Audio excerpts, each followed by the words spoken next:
Our task, our test, is to make sure that the forces holding us together are stronger than those that are pulling us apart. That the principles of partnership that we came here each year to uphold can withstand the challenges. That the center holds once again. My fellow leaders, I truly believe we're at another inflection point in world history, where the choices we make today will determine our future for decades to come. Will we stand behind the principles that unite us? Will we stand firm against aggression? Will we end the conflicts that are raging today? Will we take on global challenges like climate change, hunger, and disease? Will we plan now for the opportunities and risk of a revolutionary new technologies? I want to talk today about each of these decisions and the actions, in my view, we must take. To start, each of us in this body has made a commitment to the principles of the UN Charter to stand up against aggression. When Russia invaded Ukraine, we could have stood by and merely protested. But Vice President Harris and I understood that that was an assault on everything this institution was supposed to stand for.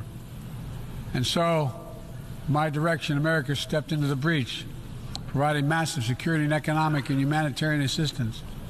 Our NATO allies and partners in 50-plus nations stood up as well. But most importantly, the Ukrainian people stood up. I asked the people of this chamber to stand up for them. The good news is Putin's war has failed and at his core aim. He set out to destroy Ukraine, but Ukraine is still free. He set out to weaken NATO, but NATO is bigger, stronger, and more united than ever before, with 2 new members, Finland and Sweden. But we cannot let up. The world now has another choice to make. Will we sustain our support to help Ukraine win this war and preserve its freedom, or walk away and let aggression be renewed and a nation be destroyed? I know my answer. We cannot grow weary. We cannot look away. And we will not let up on our support for Ukraine. Not until Ukraine wins a just and durable peace in the UN Charter.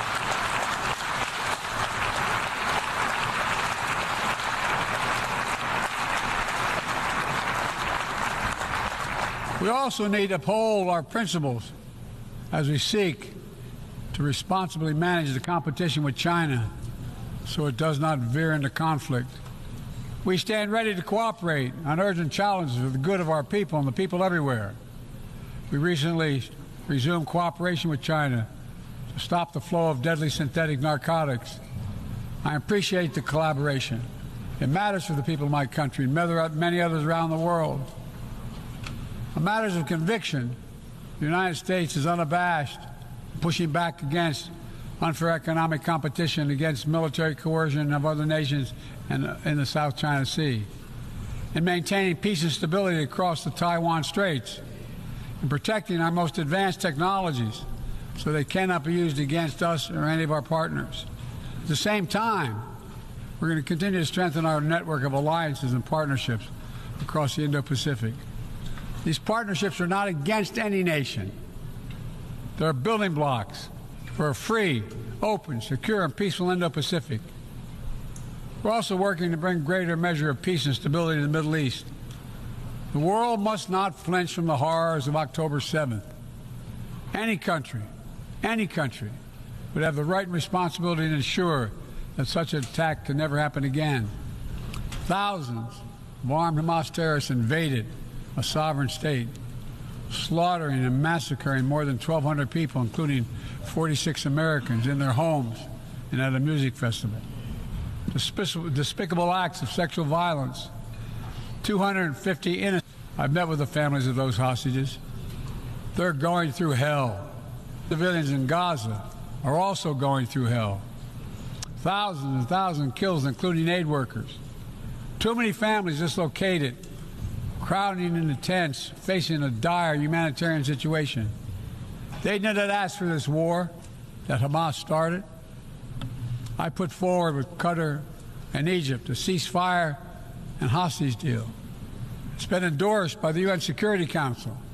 Now is the time for the parties to finalize its terms, bring the hostages home, and secure security for Israel and Gaza free of Hamas' grip, ease the suffering in Gaza, and end this war. On October 7th,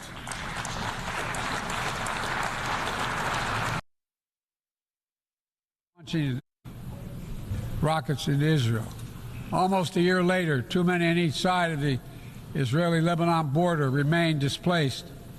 A full-scale war is not in anyone's interest. Even if the situation has escalated, a diplomatic solution is still possible. In fact, it remains the only path to lasting security to allow the residents from both countries to return to their homes and the border safely. And that's what we're working tirelessly to achieve. As we look ahead, a full-scale war is not in anyone's interest. Even if the situation has escalated, a diplomatic solution is still possible. In fact, it remains the only path to lasting security to allow the residents from both countries to return to their homes and the border safely. And that's what we're working tirelessly to achieve. As we look ahead, we must also address the rise of violence against innocent Palestinians on the West Bank and set the conditions for a better future, including a two-state solution where Israel enjoys security and peace and full recognition and normalized relations with all its neighbors, where Palestinians live in security, dignity, and self-determination in a state of their own.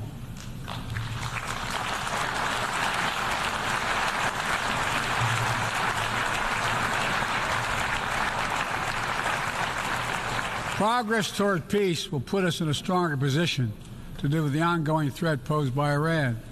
Together we must deny oxygen to its terrorist proxies, which have called for more October 7th and ensure that Iran will never, ever obtain a nuclear weapon. Gaza is not the only conflict that deserves our outrage. In Sudan, a bloody civil war unleashed one of the world's worst humanitarian crises. 8 million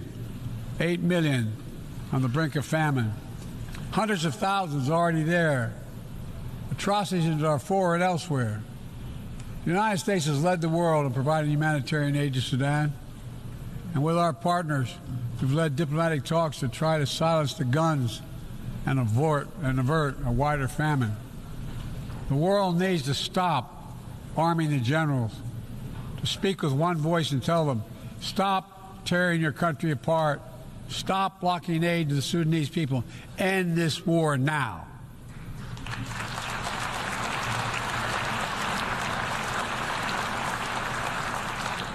But people need more than the absence of war. They need a chance to live in dignity. They need to be protected from the climate change, hunger, and disease. Iraq has invested over $150 billion to make progress and other sustainable development goals. It includes $20 billion for food security, over $50 billion for global health. We've mobilized billions more in private sector investment. We've taken the most ambitious climate action in history. We've moved to rejoin the Paris Agreement on day one. And today, my country is finally on track to cut emissions in half by 2030. On track to honor my pledge to quadruple climate financing to developing nations with $11 billion thus far this year. We've rejoined the World Health Organization, donating nearly 700 million doses of COVID vaccine to 117 countries. We must now move quickly to face Mpox outbreak in Africa. We're prepared to commit $500 million to help African countries prevent and respond to Mpox and to donate 1 million doses of Mpox vaccine now. We call on our partners to match our pledge and make this a billion-dollar commitment to the people of Africa. Beyond the core necessities of food and health, the United States, the G7, and our partners have embarked on an ambitious initiative to mobilize and deliver significant finance to the developing world. We're working to help countries build out their infrastructure, to clean energy transition, to the digital transformation, to lay new economic foundations for a prosperous future. It's called the Partnership for Global Infrastructure and Investment. We've already started to see the fruits of this emerge in Southern Africa and Southeast Asia and in the Americas. We have to keep it going. I want to get things done together. In order to do that, we must build a stronger, more effective, and more inclusive United Nations. The UN needs to adapt and bring new voices and new perspectives. That's why we support reforming and expanding the membership of the UN Security Council.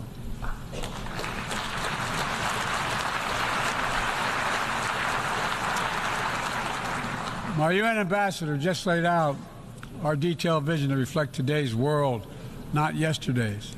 It's time to move forward. The Security Council, like the UN itself, needs to go back to the job of making peace, of brokering deals to end wars and suffering.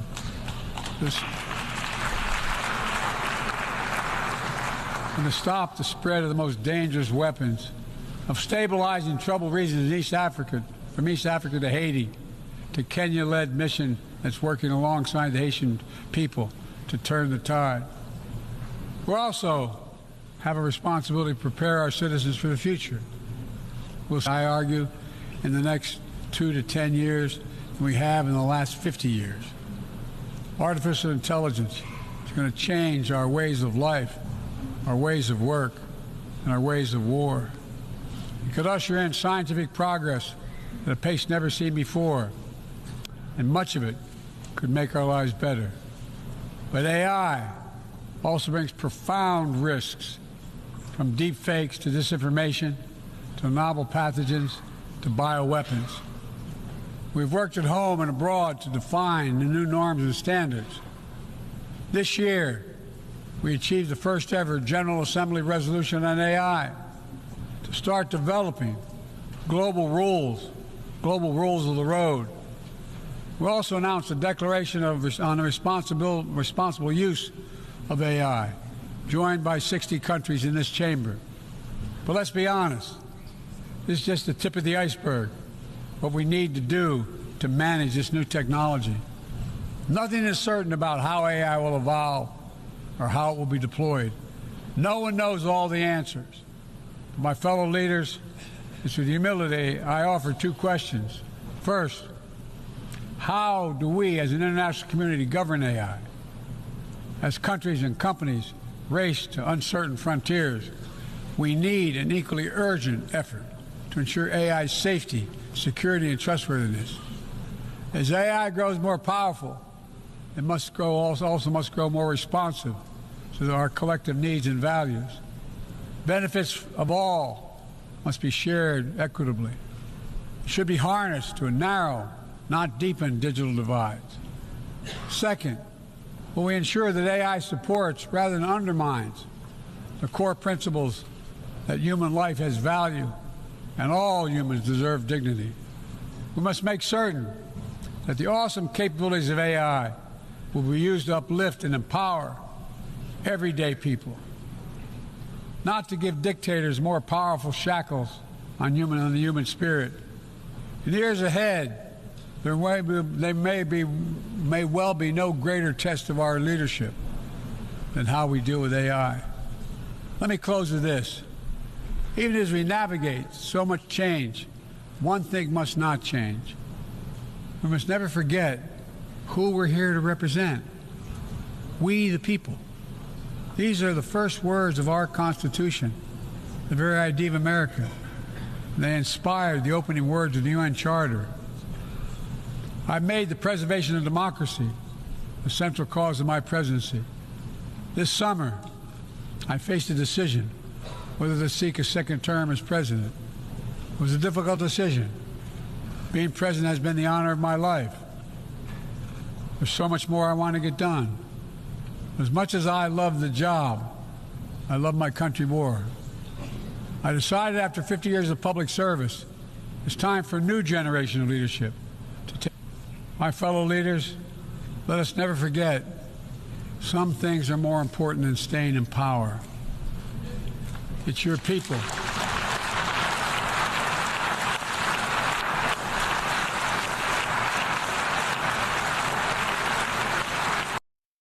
breathe free, to think freely, to innovate, to educate, to live and love openly without fear. That's the soul of democracy. It does not belong to any one country. I've seen it all around the world, and the brave men and women who ended apartheid, brought down the Berlin Wall. The future will be won by those who unleash the full potential of their people, to breathe free, to think freely, to innovate, to educate, to live and love openly without fear. That's the soul of democracy. It does not belong to any one country. I've seen it all around the world, and the brave men and women who ended apartheid, brought down the Berlin Wall, fight today for freedom and justice and dignity. We saw it, that universal yearning for rights and freedom in Venezuela, where millions cast their vote for change that hadn't been recognized. But it can't be denied. The world knows the truth. We saw it in Uganda, LGBT activists demanding safety and recognition of their common humanity. We see it in citizens across the world peacefully choosing their future, from Ghana to India to South Korea, nations representing 1/4 of humanity who will hold elections this year alone. It's remarkable, the power of we the people, that makes me more optimistic about the future than I've ever been. Since I was first elected to the United States Senate in 1972, every age faces its challenges. I saw it as a young man. I see it today. But we are stronger than we think. We're stronger together than alone. And what the people call impossible is just an illusion. Nelson Mandela taught us, and I quote, "It always seems impossible until it's done. It always seems impossible until it's done." My fellow leaders, there is nothing that's beyond our capacity if we work together. Let's work together. God bless you all, and may God protect all those who seek peace. Thank you. अक़वाम मुत्तहिदा की general assembly का इजलास, अमरीकी सदर जो Biden खिताब कर रहे थे। कई अहम मामलात पर उन्होंने गुफ्तगू की। उन्होंने कहा कि जो बाइडन ने एक बार फिर गजा में इसराइल के जंग करने के हक का दिफा किया। किसी भी मुल्क को हक है कि वो यकीनी बनाए कि उस पर दोबारा हमला ना हो। अमरीकी सदर ने कहा कि इसराइल और हमास में अमरीका की तजवीज़ करता जंगबंदी को कबूल करें। खित्ते को लपेट में लेने वाली जंग को रोकने के लिए पुरज़्म हों। अमरीकी सदर जो बाइडन ने अक़वाम मुत्तहिदा की जनरल असम्बली से खिताब में यह भी कहा कि मसला फ़लस्तीन का हल 2 रियासती हल है। आप जियो न्यूज़ के साथ रहिए। 7up presents पाकिस्तान का फूड सिंगर। 7up के पैक पे QR कोड स्कैन करें, find the code under the cap and get a chance to win cash prizes up to 10,000 rupees.